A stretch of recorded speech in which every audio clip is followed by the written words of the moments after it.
तो दोस्तों, हमारी ये कहानी शुरू होती है एक नए रिश्ते से, जहां इस घर में पहली बार एक नई बहू ने कदम रखा है।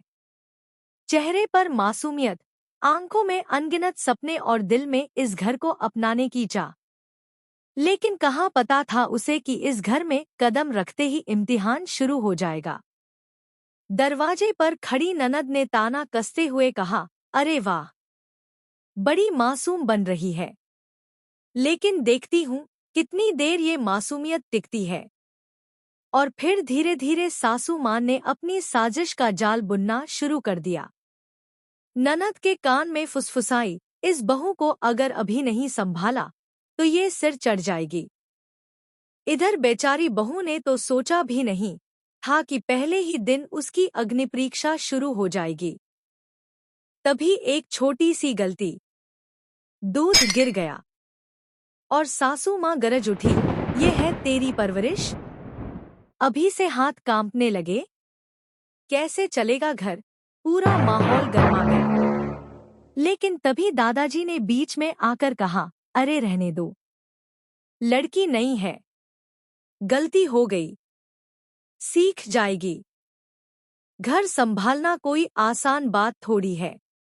लेकिन सासू माँ कहाँ मानने वाली थी।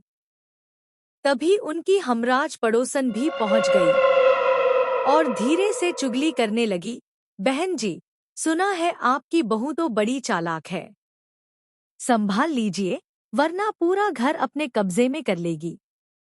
और पड़ोसन की बातों ने सासू माँ के कान में आग भर दी। इसी बीच घर का नन्हा शैतान चीकू भी अपनी शरारतों में लगा हुआ था। ननद पर गेंद फेंकी। ननद गुस्से से आग बबूला हो गई।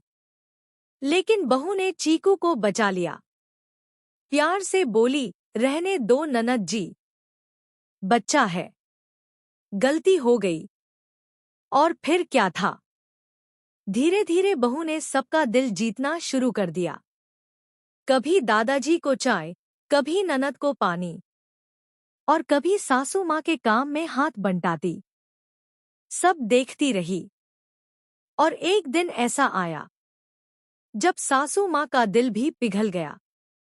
आंखों में आंसू और गले लगाते हुए बोली, तू तो सच में इस घर की लक्ष्मी है बेटा। तुझे पाकर हमारा घर सच में पूरा हो गया। और फिर पूरा परिवार एक साथ बैठा, मुस्कुराया।